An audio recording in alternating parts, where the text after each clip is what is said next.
Fun and fun সাসপেন্সে আপনাদের সবাইকে স্বাগত। আজকের গল্প শরদিন্দু বন্দ্যোপাধ্যায়ের লেখা বহুরূপী। গল্পটি আমরা নিয়েছি আনন্দ পাবলিশার্স থেকে প্রকাশিত অলৌকিক গল্প সমগ্র বইটি থেকে। শুরু হচ্ছে বহুরূপী।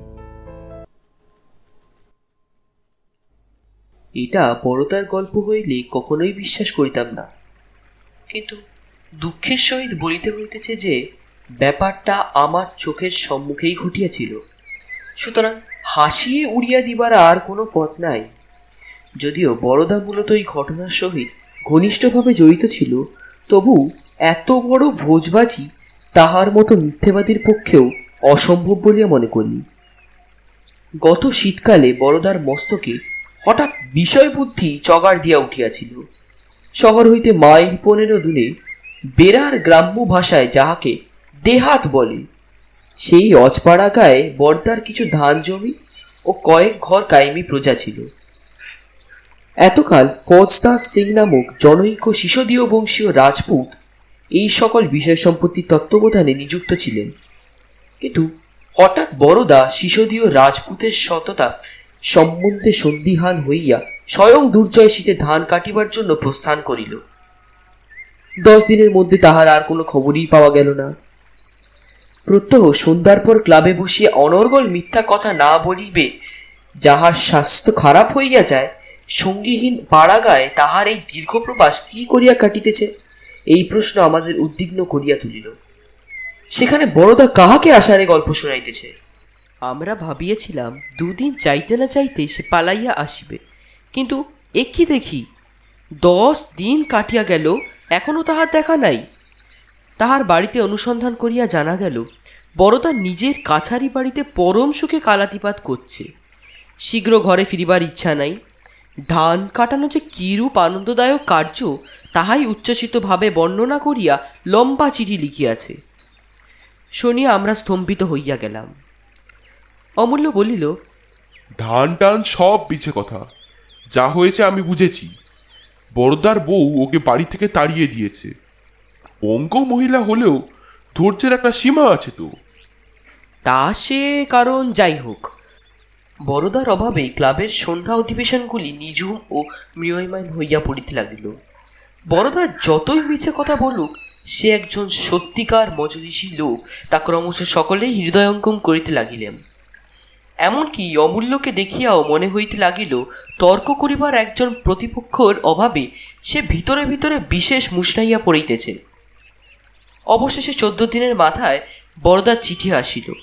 তাহার বাড়ির চাকর রঘুয়া চিঠিখানা ক্লাবি দিয়ে চলে গেল। ক্লাবের সভ্যগণকে সম্বোধন করিয়া বড়দা চিঠি লিখে পাঠিয়েছে। পাঠ করিয়া তাহার দীর্ঘ অজ্ঞাতবাসের যথার্থ কারণ অজ্ঞাত রহিল না। বড়দা লিখেছে, বন্ধুগণ, তোমরা প্রেতজনিত বিশ্বাস করো না। আমি কাল্পনিক ভূতের গল্প বানিয়ে বলি, এরূপ ইঙ্গিতও মাঝে মাঝে করিয়া থাকো। তোমাদের মতো অন্ধ নাস্তিকের বিশ্বাস জন্মাইতে হইলে প্রত্যক্ষ প্রমাণ চাই। তাই জিজ্ঞেস করিতেছি, নিজের চোখে ভূত দেখতে চাও? সকর্ণে ভূতের কথা শুনতে চাও? ভূতের সহিত কম্পন করিতে চাও? আমি এখানে আসিবার পর আমার কাছারি বাড়িতে একটি অশরীরী আত্মার সহিত পরিচয় হইয়াছে। অত্যন্ত মিশুকে লোক, প্রত্যহ অনেক রাত্রি পর্যন্ত আমার সাথে গল্পগুজব আলোচনা চলে। তিনি আমাদের সহিত আলাপ করিতে রাজি হইয়াছেন। যদি তোমাদের আপত্তি না থাকে, সকলে মিলিয়া এখানে চলিয়া এসো। এক রাত্রি থাকিলেই চক্ষুকর্ণের বিবাদ ভঞ্জন হইবে। কবে আসিতেছ জানিও। এখানে আসিতে হইলে তারাপুর পর্যন্ত বাসে আসিতে হয়। সেখান হইতে আমার আস্তানা প্রজে 8 মাইল। রাস্তাঘাট নাই বটে, কিন্তু অসময়ে কোনো কষ্ট হবে না। তারাপুর থানায় খোঁজ লইলে সেখানকার চৌকিদার পথ দেখাইয়া দিবে। ইতি তোমাদের বড়দা। চিঠি পড়িয়া অমূল্য বলিল, এই 14 দিন জিরিয়ে নিয়েছে কিনা একটা বড় রকম বুজরুগি দেখাবে। আমি বললাম, কিন্তু ভূতের সঙ্গে করকম্পনটা হবে কি করে? পৃথ্বী বলিল, সেটা যথাস্থানে পৌঁছে পরীক্ষা করে দেখা যাবে। তাহলে কবে যাওয়া স্থির করছো? গবেষণার পর স্থির হইল আগামী মঙ্গলবার আমি, অমূল্য, পৃথ্বী ও চুনি এই চারজন পূর্বাহ্নে কোনো খবর না দিয়া বড়দার আড্ডায় গিয়া হানা দিব। বড়দিনের ছুটি আসিয়া পড়িতেছে। প্রেতাত্মার সহিত করকম্পনের মহাসৌভাগ্য যদি নাও ঘটে, তবু একটা আউটিং তো হবেই। ওদিকটাতে শিকারও ভালো পাওয়া যায়। নির্দিষ্ট দিনে আমরা চারিজন বৈকালে আন্দাজ 3:30 সময় বাস স্ট্যান্ড হইতে অবতরণ করিয়া হাঁটা পথ ধরিলাম। ধান ক্ষেতের আলের ওপর দিয়ে যাহাদের চলার অভ্যাস নাই, তাহাদের পক্ষে এই পথে পদক্ষেপ সর্বদা নিরুদ্বেগ নয়। মাঝে মাঝে অতর্কিতভাবে পথিপার্শ্বস্থ পঙ্কজশয্যায় বিশ্রাম করিবার সুযোগ ঘটিয়া যায়, কিন্তু সে যাই হোক, 2.5 মাইল পথ যে এত দীর্ঘ হইতে পারে তাহা পূর্বে কখনো ভাবতে পারিনি। অমূল্য শ্লেষ করিয়া বলিল, মাইলগুলো সম্ভবত ভৌতিক মাইল, তাই তাহাদের আদি অন্ত খুঁজে না পাওয়াই যাইতেছে না। এই অতিপ্রাকৃত 2.5 মাইল শেষ যখন বড়দার আস্তানায় পৌঁছাইলাম, তখন পৃথিবীপৃষ্ঠে দিনের আলো আর নাই।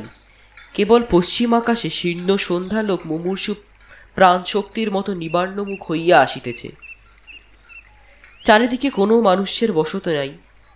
অবছায়া ধান ক্ষেতের মাঝখানে বিঘাখানেক পতিত জমি, তারই এক প্রান্তে একটি জীর্ণ ইটের ঘর, চারিপাশে অপরিসর একটু বারান্দা, মাথার ওপর খড়ের ছাউনি।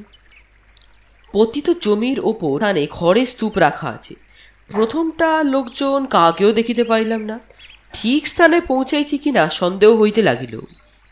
অনতি দূরে একটা শিকল বাঁধা কুকুর কুণ্ডলি পাকাইয়া শুইয়াছিল। কাছে গিয়া দেখিলাম বড়দার কুকুর খোক্ষস।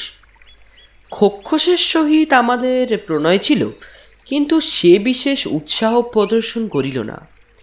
নিদ্রালুভাবে একবার তাকাইয়া আবার থাবার মধ্যে মুখ গুজিয়া ঘুমাইতে লাগিল।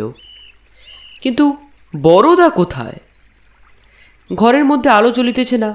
এদিক ওই চাইতে দেখি খড়ের গাদার তলা থেকে হামাগুড়ি দিয়ে কি একটা প্রাণী বেরিয়ে আসিতেছে। মূর্তিটা ক্রমে খাড়া হইয়া আমাদের সম্মুখে আসিয়া ফৌজি সেলাম করিয়া দাঁড়াইলেন। প্রথমটা ভাবিছিলাম বুঝি বড়দার শিশদীয় বংশীয় রাজপুত, কিন্তু দেখিলাম তাহা নয়। নেপাল হইতে অবতীর্ণ চন্দ্রবংশীয় একজন ক্ষত্রিয়, সম্ভবত বড়দার দেউড়ি পাওয়ারা দেওয়ার জন্য নিযুক্ত হয়েছেন। পরধানে খাকি পোশাক, পায়ে বুট জুতো, কোমরে কুকরি, রীতিমতো যুদ্ধবেশী। তাহাকে বড়দার কুশল প্রশ্ন জিজ্ঞাসা করায় তিনি চন্দ্রবংশীয় ভাষায় যাহা বলিলেন তাহার বিন্দু বিসর্গও বুঝিতে পারিলাম না। শীতে এতখানি পথ হাঁটিয়া শরীর অবসন্ন হইয়া পড়িয়াছে। আমরা আর বাক্যব্যয় না করিয়া ঘরের দিকে অগ্রসর হইলাম। চন্দ্রবংশীয় ক্ষত্রিয় নির্বিকার মুখে আবার খড়ের গাদার মধ্যে প্রবেশ করিলেন। আমরা যেখানে ছিলাম সেখান হইতে ঘরটা বোধ করি 30 কদম দূরে। বড়দা শুদ্ধ ঘরের ভিত মাটি হইতে হাত 2 উচ্চতায় অবস্থিত। বারান্দায় উঠিয়া সম্মুখে ঘরের দ্বার। আমি সর্বপ্রথম উপরে উঠিয়া দ্বারের দিকে পা বাড়াইয়া চমকাইয়া উঠিলাম। অন্ধকার দরজার মুখে কে যেন দাঁড়িয়ে রয়েছে। পরক্ষণেই বড়দা সশব্দে হাসিয়া উঠিয়া বলিল,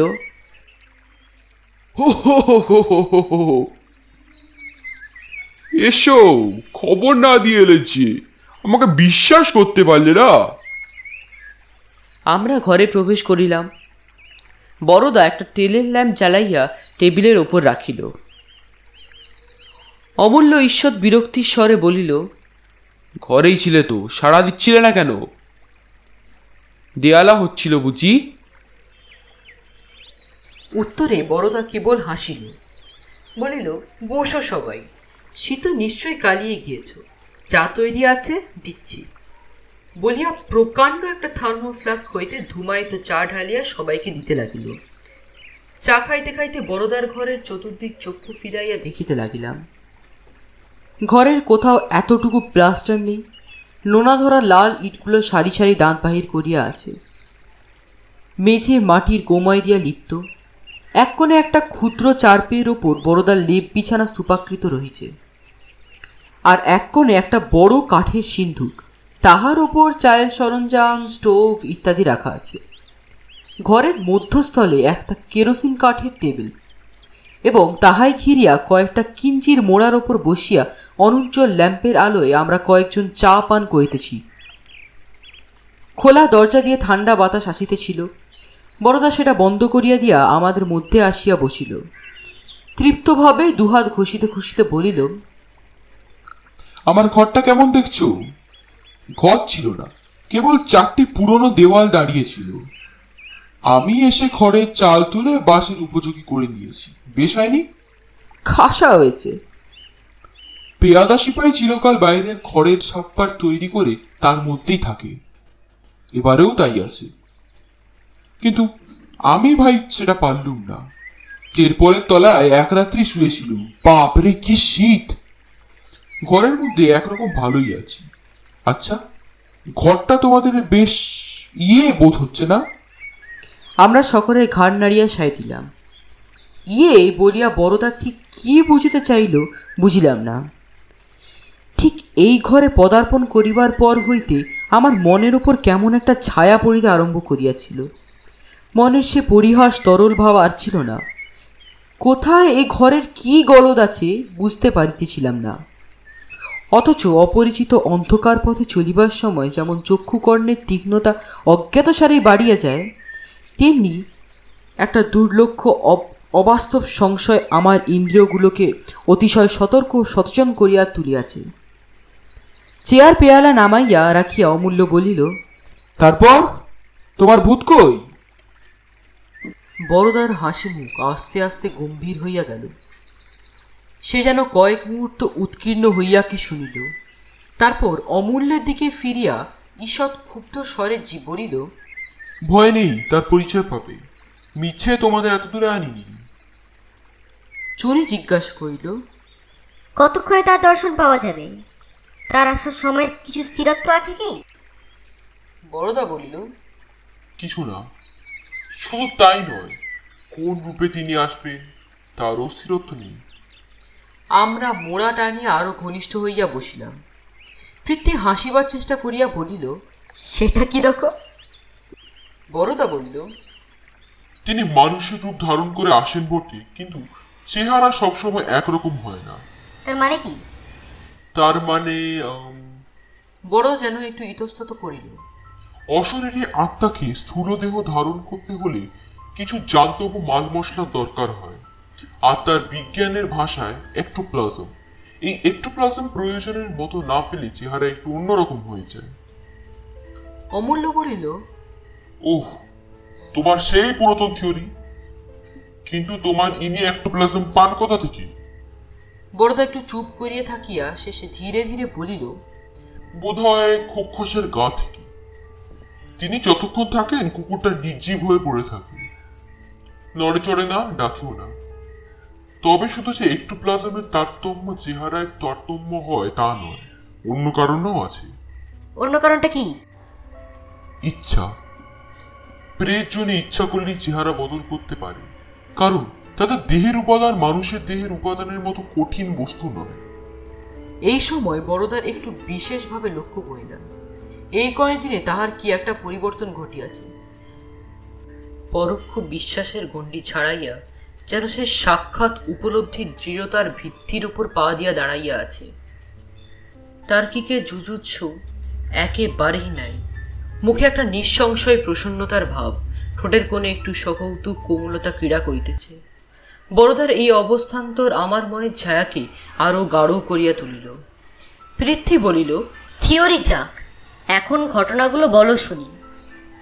তোমার সঙ্গে ঘনিষ্ঠতা কতদূর দাঁড়িয়েছে? কোথায় প্রথম সাক্ষাৎ হলো ইত্যাদি। অর্থাৎ তোমাকে আগাগোড়া গল্পটা বলবার সুযোগ দিচ্ছি, আরম্ভ করে দাও। বড়দা একটু হাসিয়া বলিল, হো হো হো হো হো হো হো। বেশ, তারপর আবার যেন কান পাতিয়া কি শুনিল। দেখো, একটা কথা তোমাদের বলে রাখি, যদি কখনো কোনো সময় বুঝতে পারো তিনি আসছেন, ভয় পেও না। ভয় পেলে সব নষ্ট হয়ে যাবে।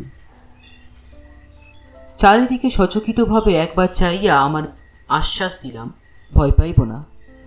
বড়দা তখন বলিতে আরম্ভ করিল, প্রথম যে রাত্রি ঘরে শুই, সে রাত্রে কিছু বুঝতে পারিনি।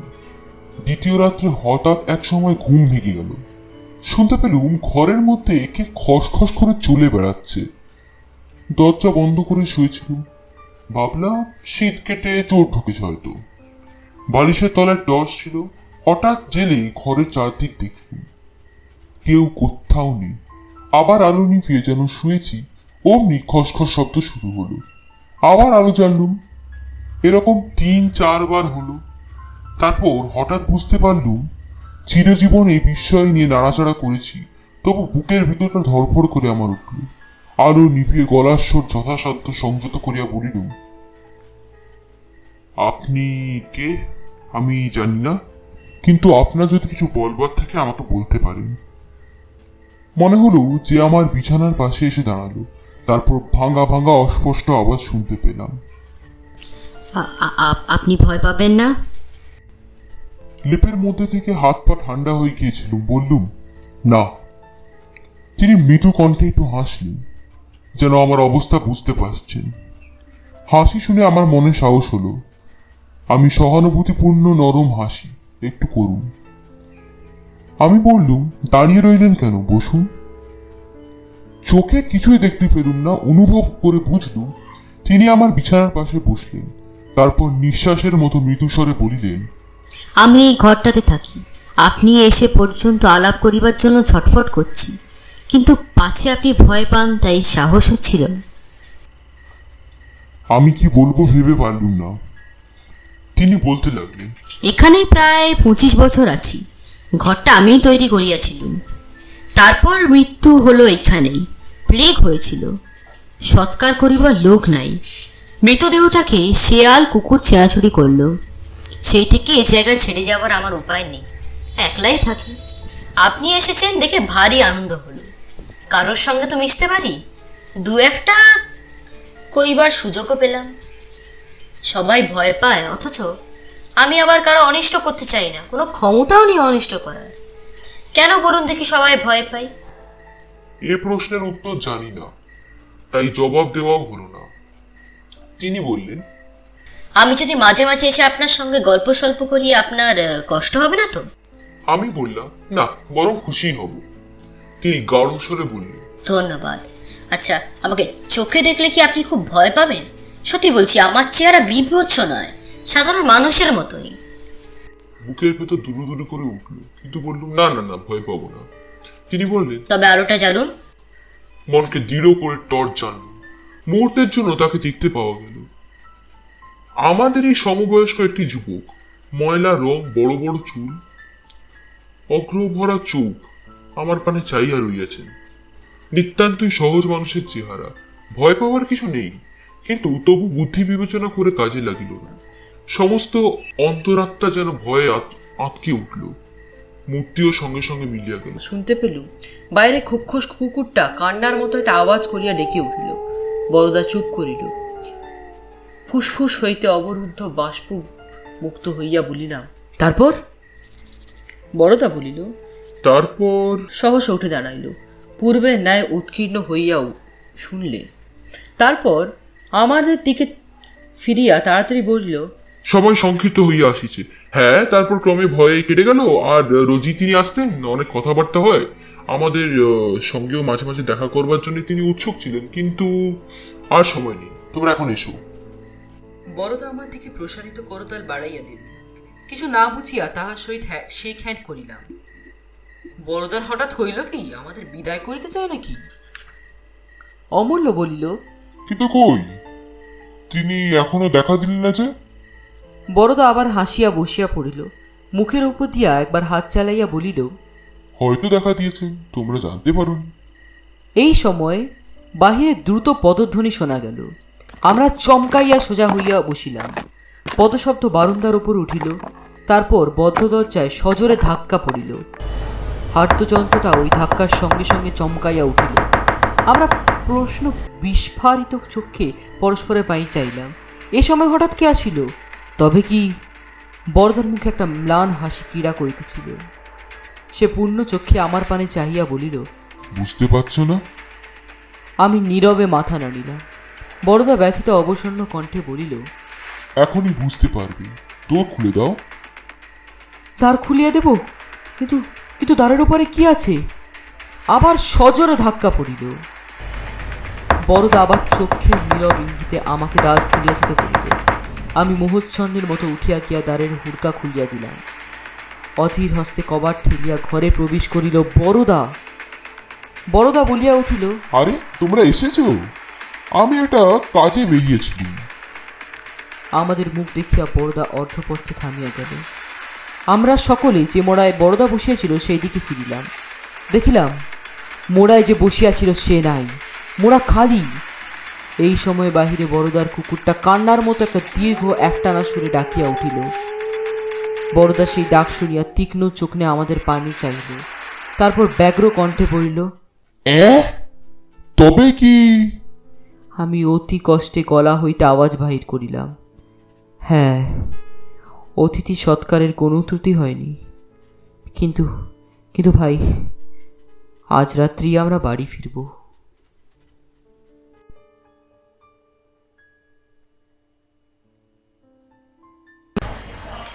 শুনছিলেন শরদিন্দু বন্দ্যোপাধ্যায়ের লেখা বহুরূপী। পরের সপ্তাহে এমন একটি ভিডিও আসবে, তাই চ্যানেলটিকে সাবস্ক্রাইব করতে ভুলবেন না এবং তার পাশে থাকা বেল আইকনটি প্রেস করতে একদম ভুলবেন না। শুভরাত্রি।